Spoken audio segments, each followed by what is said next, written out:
Hello viewers and a very warm welcome. You're watching India Fights Back with your host Kriti Mishra.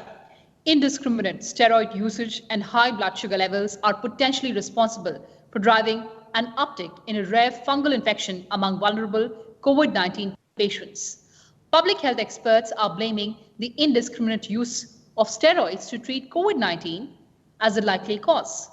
Steroids reduce inflammation in the lungs, but overuse of these drugs in COVID-19 patients can result in lowered immunity and raise blood sugar levels. These conditions leave some patients, particularly those with uncontrolled diabetes, susceptible to such infections. During COVID-19, patients prescribed heavy and prolonged steroid doses can have weakened immune systems. Long-term use of steroid coupled with high requirements of high oxygen flow. Steroids are an external or artificial form of a certain kind of chemical which is produced in our body.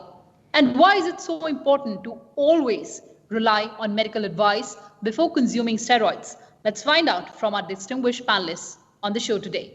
Joining me on the program, Professor N.N. Mathur, Director and Additional DGHS, LHMC, New Delhi, and Dr. Sameer Gupta, Director, Cardiac Cath Lab, Metro Group of Hospitals. Welcome to Rajya Sabha Television, gentlemen.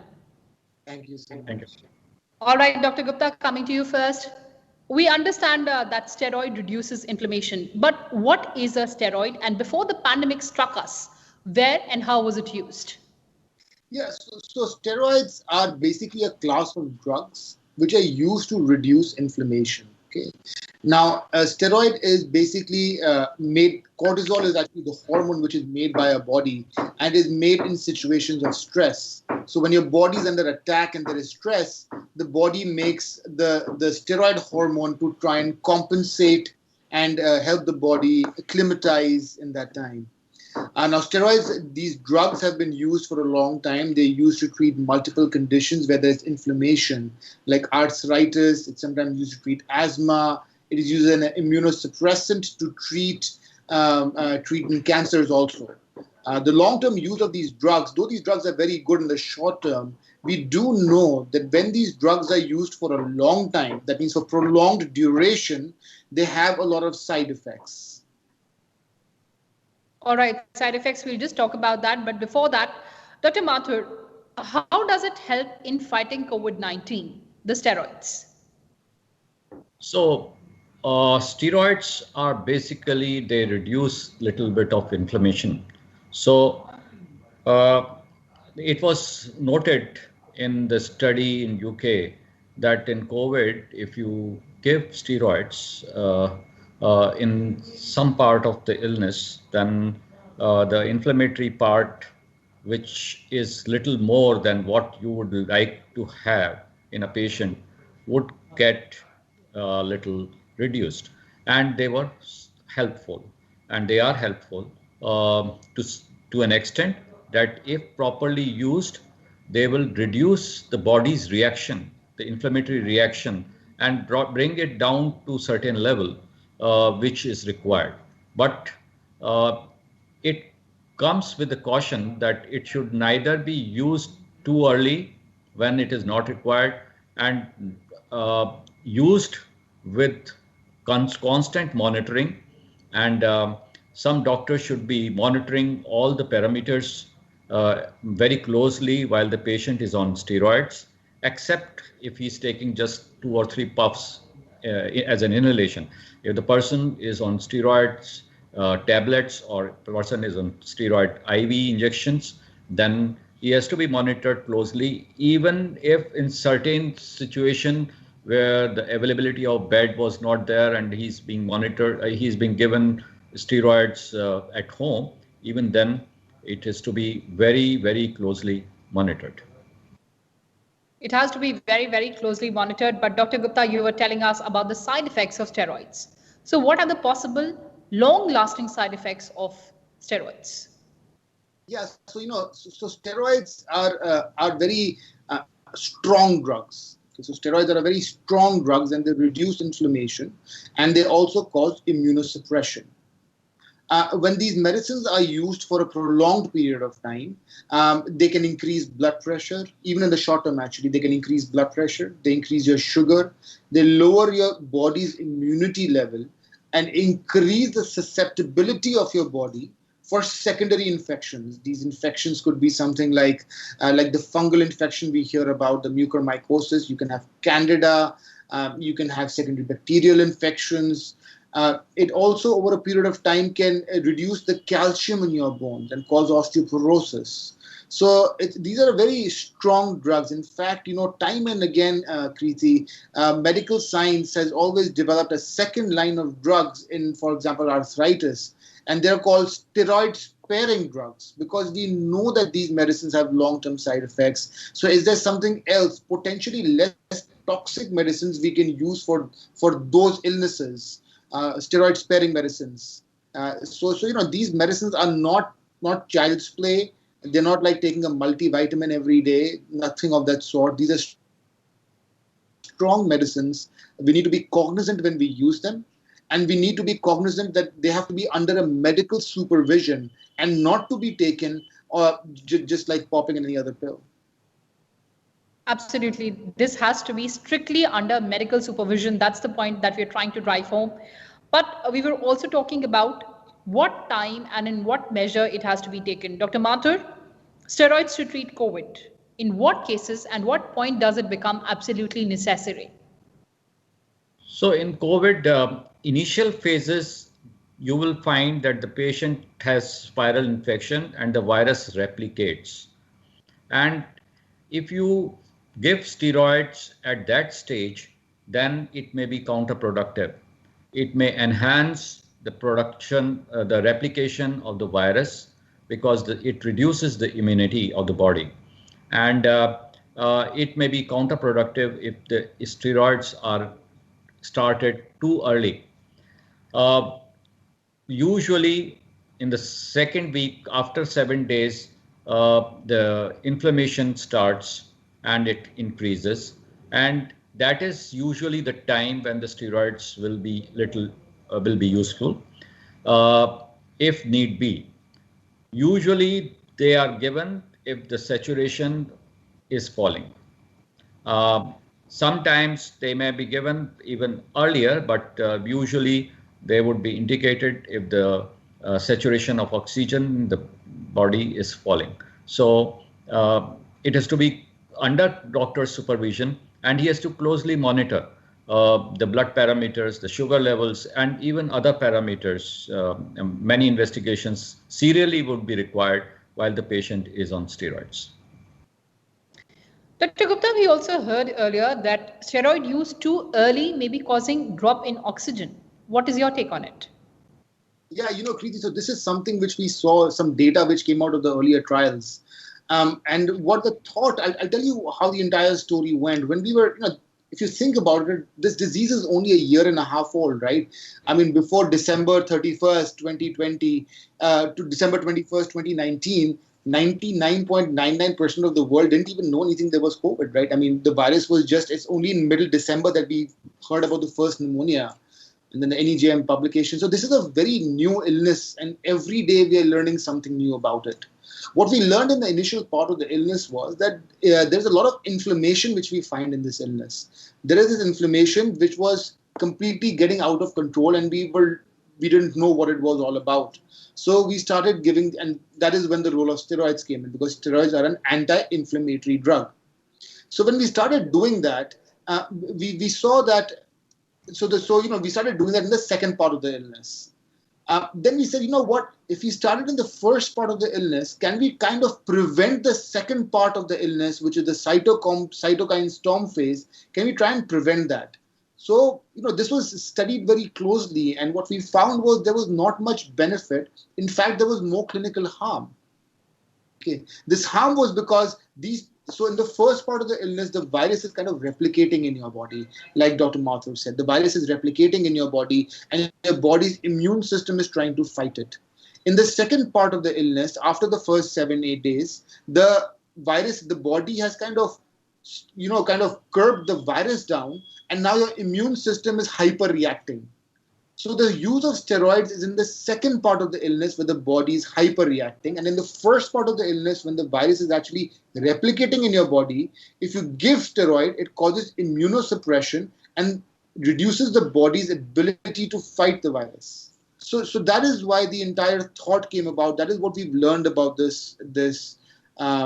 systemic steroids, that oral steroids, IV steroids in the first part of the illness, unless and until it is under the supervision of a doctor, the indications were given by Dr. Mathur that, if you are having persistent fever, if you're having bad cough, or if your oxygen saturation starts dropping. Those are some of the only indications for steroids. Absolutely. So you talked about immunosuppression, and for our viewers, making it in more lucid terms, Dr. Mathur, how does it impact our immunity? So it will, the steroids will reduce our, it is an immunosuppressant. So it will bring down the immunity, and so we will be more susceptible to infections.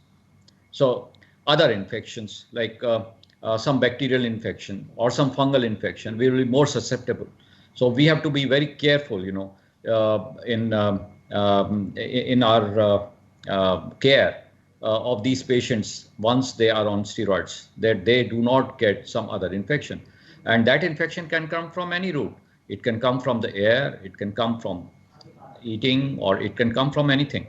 And that's what we have seen, that some of the patients who had been on steroids, as Dr. Sap just told you, have developed a thing called black fungus or mucormycosis.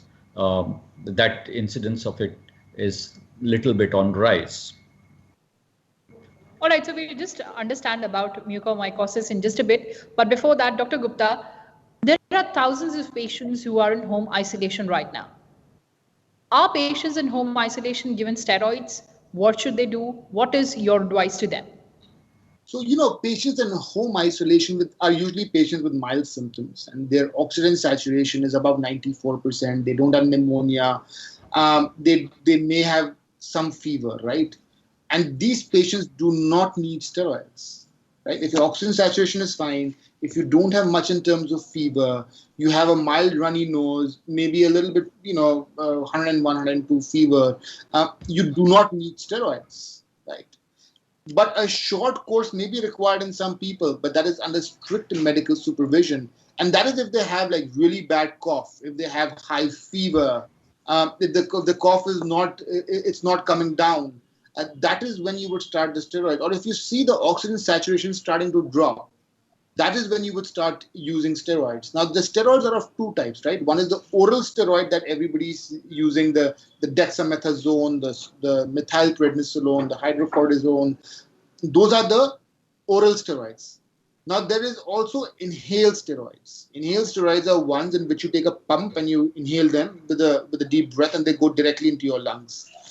There has been some data that those inhaled steroids, if started early, can have clinical benefit. There is some data for that. But once again, this is taken only under medical supervision. It should not be taken without medical supervision, because even inhaled steroids can increase your risk of having oral fungus. So, Candida is a superimposed infection, which we do see in patients who are taking chronic inhaled steroids. So these are just some things to be cognizant about. Once again, like Kriti and we've been talking about, that steroids are not child's play, right? I mean, this is not like something simple. They are very good drugs. They're very useful drugs when used in the right context, but they have to meet indication, and they have to be taken under strict medical supervision. Absolutely, and we've been reiterating that rely on medical supervision only, and as you said, it is not a child's play. But Dr. Mathur, you were talking about this black fungus disease that we're hearing now, this rare fungal disease. So are we to understand that are steroids behind the spike in these mucor cases? The government has repeatedly been given the advisories on this rare fungal disease. What is your take, sir? What is your advice? Yeah, the steroids are contributing to this black fungus. This black fungus is actually, we call it mucormycosis, and it is rhino-orbitocerebral mucormycosis, meaning thereby nose, eye, and even the brain gets affected. So first of all, the nose gets affected, then it travels to eye, which is just adjacent to the nose, and then it reaches the base of the skull and goes to the brain. So rhino-orbitocerebral mucormycosis, the incidence of this is a little bit on rise. See, this disease as such is very uncommon disease in normal circumstances. In pre-COVID times, it was a very, very rare disease. It's not a usual disease. The cases are very, very few, that so much so that you will see in a busy hospital not more than 4 or 5 cases in a year. And but their incidence has increased to 2 or 3 times. It is still rare. It should be noted that it is still very, very rare to happen. It's not that it has that every case who's diabetic or given steroid will develop mucormycosis. Not. It will not happen that way. But what it was and what it is now, we have, though it was very rare, it has doubled or tripled, but still remains rare. So this must be understood. It happens because of the steroids. It can happen because of the COVID causing immunocompromise by the disease itself, or it could happen because of the COVID causing a thing called endotheliitis. You know, the blood vessels, inside the blood vessels, there is a lot of inflammation, and there is it produces little clotting, and that particular part of the body will get less blood supply. Now, that particular part of the body which gets less blood supply, be it nose or eye or the brain, and if the fungus reaches there, then also it could cause a little more trouble. So these are, but the steroid contributes quite significantly because it raises the blood sugar, and but as such in the pre-COVID time also, this disease, rhino-orbitocerebral mucormycosis, is very common in the patients who are diabetic. Now, we should also know the signs and the symptoms and things like that of that. We can discuss about it, but this is true that the steroids are contributing for this illness. Dr. Mathur, please go ahead. You were telling us about the signs and the symptoms. Please go ahead, sir. So the patient will usually present, with the facial pain, pain here on the face, on one particular part of the face. In fact, it will be localized to start with, maybe on the cheek or maybe on the eye. There will be facial pain over the face, on the sinuses or onto the nose, and also extending later on to the teeth and the gum. And then there will be paresthesias. That patient will say that there is a numbness when he touches here. There is a numbness on the face, on one half of the face. Or then the patient could develop some discoloration. The nasolabial fold here, or the ala here, or the nose tip, it becomes little discolored. It becomes blue or it becomes black. And the periolar regions will start turning little blue and then black. And there will be a lot of crusting in the nose, and there will be some discharge coming out, which will be brown or a little blood tinged, which will come out. And there will be a lot of crusting, and then there could be there will be conjunctival congestion, that the eye will start turning little red, and there will be a lot of edema then will appear onto the lids or below the eye. So much so the eye will stop opening up because of a lot of swelling there. So eye will become swollen and it will not open up, and that will be periorbital sort of a swelling. And then the vision will get affected, that the patient will say that I can't see clearly, or I'm seeing double when I'm moving the eye. And then the vision, the optic nerve, if it gets affected, then the vision gets affected. And then if it goes into the brain, then the symptoms of affection of the brain will come. And if it goes down, then the palate will get ulcerated. There could be some hole there, or there could be loosening of teeth, And so it is quite a disfiguring sort of a illness which can happen. So these are the signs and the symptoms. So the early signs should be looked into by the patient and the doctors, and which are the facial pain here on one side of the face, some swelling onto the face, or the eye getting swollen. All right, so we have to be very, very cautious and watch out for these symptoms. But Dr. Gupta, I'd also like to understand, do all steroid-based drugs pose a considerable risk of mucormycosis? So the steroids in general, the class of drugs, they are immunosuppressants, and there are 4 or 5 steroids which are commonly used. Now, the difference in these steroids depends upon the potency of each steroid. For example, hydrocortisone, X amount of hydrocortisone is equal to this much amount of dexamethasone, which is equal to this much amount of prednisolone. So there are 4 or 5 class steroids which are there, and as a class effect, they are immunosuppressed.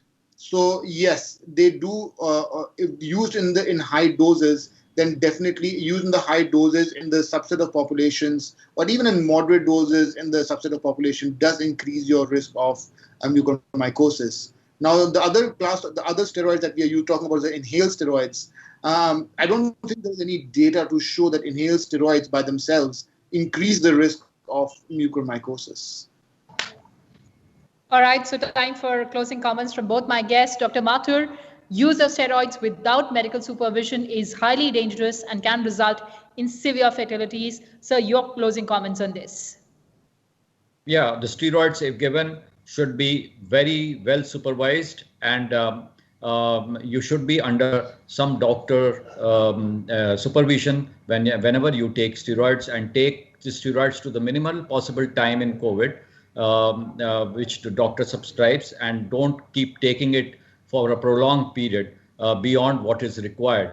And about the mucormycosis, I just want to add one thing. Usually the symptoms of mucormycosis, in case very rarely it happens, but in case it is happening, would be around 3 weeks, 3rd week of the illness. So be careful about the steroids if you are taking and you are developing any facial pains or over the sinuses, or the paresthesias, or the discoloration over the face. All right, Dr. Gupta, during this pandemic era, all of us have seemed to become doctors and propagating the medical prescriptions on our social media platforms. What is your word of caution? I think, medicine is a science, and it's a science which is individualized. So, like the same way we've seen that one COVID, like COVID affects A person differently, B person differently, and C person completely differently, right? The same virus has completely different effects on the 3 people. Similarly, it is important that the treatment also be individualized. Let's not try and go for herd mentality, mass mentality, Dr. WhatsApp or Dr. Twitter. Consult a real in-person live doctor who can try and tailor your treatment as it is required. Don't go for the herd mentality, and we will get over this pandemic together. We are in it together. Please vaccinate yourself, everyone. I still, earlier today I was doing 4 or 5 teleconsultations, and believe me, Kriti, when I say this, I'm an interventional cardiologist. All my patients are patients with heart disease.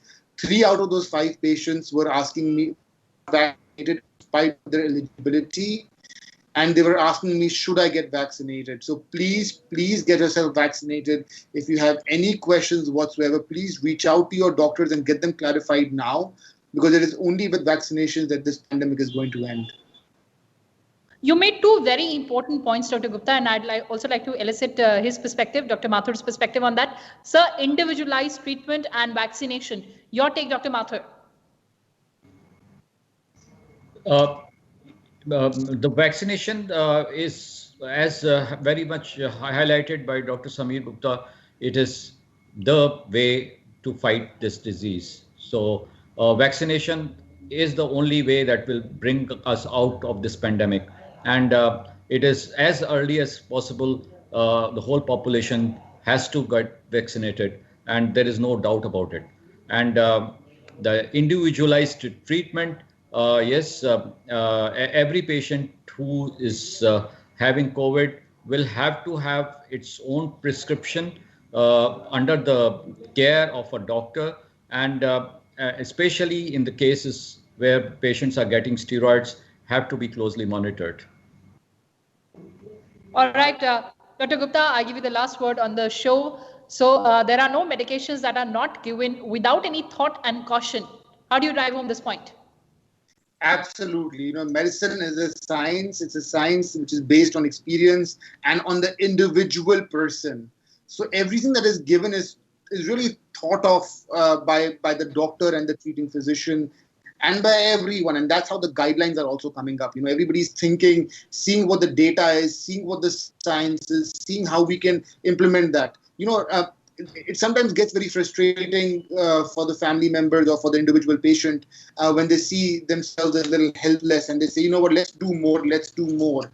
But I think the usage of steroids is kind of the hallmark that we are seeing. Doing more sometimes is harmful also. So sometimes you have to do things in the right proportion.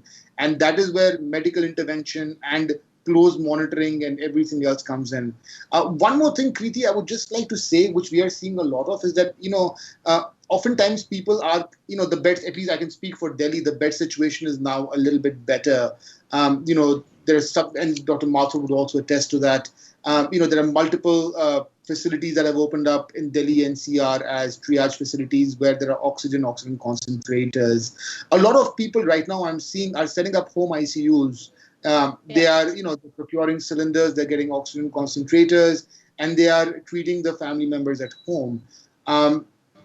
Usually, when these things, when you start requiring oxygen, I would say that use these things as a temporizing measure till you can get some inpatient facility open, till you can get a bed in a hospital facility or in one of these medical facilities. Because what I'm seeing a lot of right now is that when people are treating themselves at home and then all of a sudden things go south and now they want an ICU bed.